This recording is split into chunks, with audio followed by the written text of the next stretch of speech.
Hi, I'm Richard Gomez and welcome to Goma at Home. Congratulations to us, for supporting and always watching Goma at Home. We already have more than 1 million subscribers. Thank you so much. Palakpak, palakpak. Woohoo! Yes, galing, no? Today we are preparing bistek na bangus.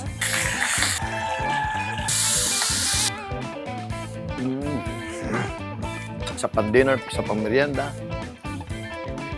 Love it! Ito na, bistek na bangus. Puputulin natin itong bangus natin. Pwede nyo lutuin na buo kung gusto nyo, pero usually kasi, sineserve talaga to na putol na siya. Putulin natin siya into 3 para medyo malaki. Tulan natin yung 3. 1.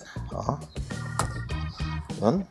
You have to be careful lang kasi usually pag yung na-debone na nila, siyempre yung meat nun medyo nadudurog yung meat. So you have to be very careful. Tulad yan, tanggal na yung fat niya. Nevertheless, ganun pa rin siya. Masarap din naman kasi kainin yung bangus pag walang buto. Dahil alam mo naman, very spiny ang bangus, no? For now, ang pipiliin ko muna ay ang belly. Season natin with salt and pepper. And then sunod is pinagaman yung ulo. Yun. Season din natin yung ulo. Good. And then pepper. You can put as much pepper as you want. So now that the skillet is hot, lalagyan ko na siya ng Doña Elena Pomas olive oil. Yeah. Good. Yes. So yung ulo, lutuin na natin. Yun. Yes. Good. Yan. So malakas yung splatter niya. Lagyan na sa ibabaw to. Yan, para medyo hindi tayo mapapaso. Para pag lumapit ka, para ganyan ka, kahit tumalsik siya, may mataas yung probability na hindi ka mapapaso. Kasi sa Goma at Home, ilang beses na ako natatsikan, ilang beses na ako napaso dito. Masakit. Ano ko? Yan o. Kakasabi ko lang. Ito, mas malaki-laki to. Yun, mas malaki. Good. Kung maganda na yung brownie niya. Yes. Ganda. Oh.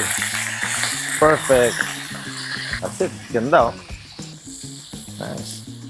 Bilis na maluto ito, eh. Good.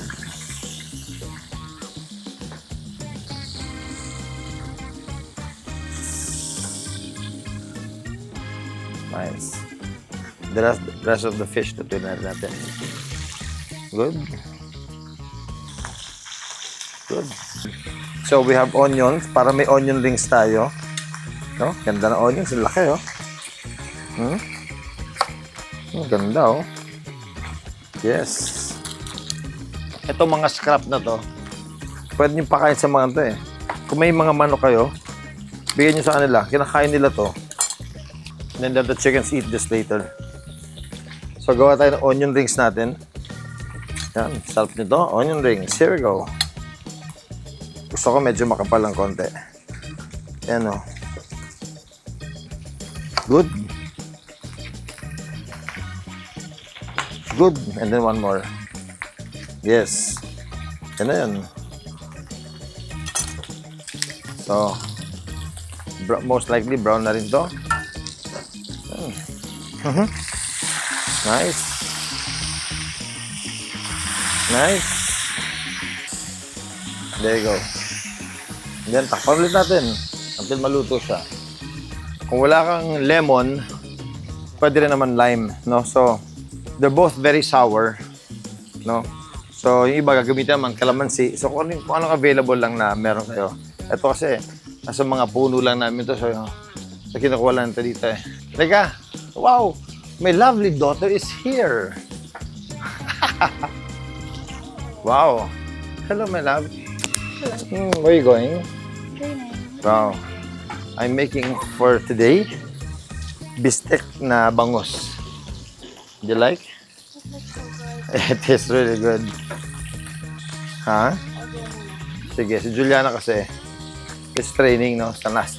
Galing eh, nasa national team ng fencing. Eh. Ha? Galing talaga. So now, tuloy-tuloy yung qualifying nila para sa Asian Games. So, Juliana, we'll see in the Asian Games. Patata. Train well. I love you. I love you. So, what you do, bago mo siya squeeze, bugbugin mo siya ng konti. Para lumabas yung para malambot na siya, madaling lumabas yung juice niya. There you go. Tama, lumalabas. So, very juicy. Okay? Good. After ng isang lemon to, ikot na natin yung fish natin. At sigurado brown na yan. Mabilis na siya maluto eh. 2 minutes per side.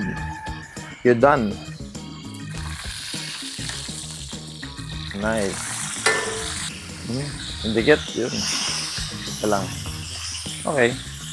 Ito tayo ng garlic. And okay. Ika-crush natin siya. Crush garlic. Siguro you need about 5 of this. Sakto na yun. Labas na yung lasa ng garlic. Yan. Okay, good. That's it. That's all the garlic we want. And that's all the garlic that we need. There you go. Good. Kunin muna natin yung isda natin. Check muna kung maganda na yung pagka-brown niya. Good. Perfect. Pag hinintay mong maluto yung isda, hindi siya madudurog eh. So yung pinagprituhan natin, tinanggal lang natin yung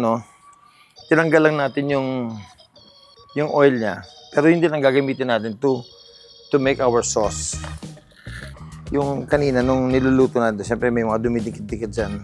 Yan, tatanggal natin yan. Talagyan siya ng kikuman. The pot is hot. Yan kaya mainit Pinaan natin. Put the soy sauce. Yan. And then, lalagyan siya ng water. Here. Slowly. We'll put in our garlic. Yan, binibuild up natin yung flavors natin. Yan. Sige. Lagyan mo na maraming garlic. Yan. That's it. Haluin natin siya. Lalagyan na siya ng pepper. So, na-deglaze na yan, Na-deglaze na yung mga nakadikit din kanina. Na brown, no? But with this one, I want more sauce kasi marami isda natin. So you want to put more sauce. Pero kailangan titigman mo rin kung baka naman masyadong maalat or baka masyadong matabang. So habang ginagawa mo, tignan mo rin siya once in a while. Sakto. I'll put in a little more soy sauce. And then I'll put in more water kasi ito yung sauce natin. Yan. That's it. I'll put in some pepper. Good. And mix natin siya. Yan. Ilalagay ko na tong onions natin. And then, pag slowly naluluto na yan, maghihiwala yan. Then, kukunin natin siya. And then, pag habang naluluto yung onions, that will add a little sweetness dun sa natin, dun sa sauce natin. Remember, pag naluto ang onions, matamis yan, tumatamis. So, pati yung sauce niya, tumatamis din. Yan So, naghihiwalay na siya. So, once maluto yan, maghihiwalay na siya. Ganoon mo lang, Oops, yes. Nice, balik mo siya. Yan. So, yung mga naluto na dyan, tanggalin natin. Yan, sakto na yan. Even the color is nice, May caramel color yung onions natin. So hindi siya puting-puti. Ganda. So may iwan ng maliit mga onions doon. Pag hiwalay mo siya doon, tapos yan na yung may iwan dyan, babalik mo ngayon yung isda. Talagyan natin yung isda. Yun. Skin down. Yun. Skin down. Yan. Ilagay ko yung mga ulo. Yun, nice. And then from here, let it simmer for about, dali lang yan, 8 to 10 minutes. Then you're good. Tapos, i-incorporate na natin yung maasim natin na lime dayap. Tingnan natin, maasim pa talaga to.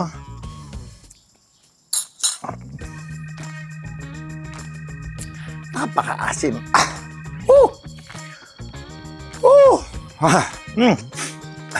Yes. Yan. Ang sekreto sa masarap na bistek is maasim yung pampaasim natin. So you can use lemon, you can use lime, you can use yung ano ba? Yung iba.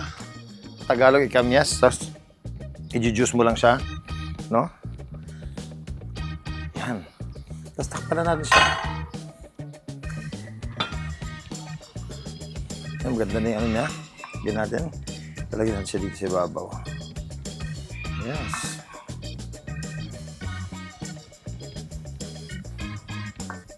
Yan. Let's take a look. And then, we're ready to serve. Ah, there you go. Ah, beautiful.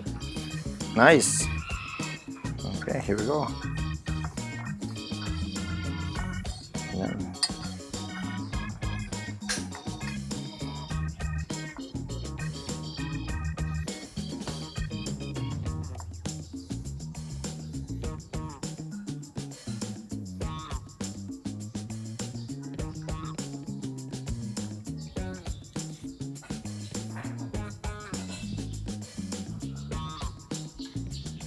And here is your bistek na bangos. Siyempre, ang paborito ng lahat pagdating sa bangos, siyempre itong belly. Oh. Konting kanin. Dahan-dahan, mainit.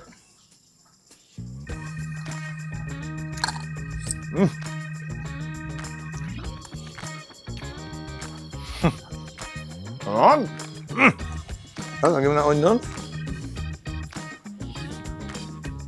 A little sweet on the sweet side.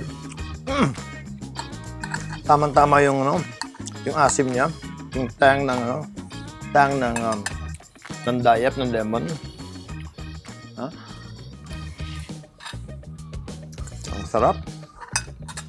Alam nyo yung iba, they call this they call it na bangus na parang bangus steak or fish steak. Or bistek na bangos, no? Because again, it originated from bistek na baka. So, ginawa lang isda. Pero sarap. Yan, no?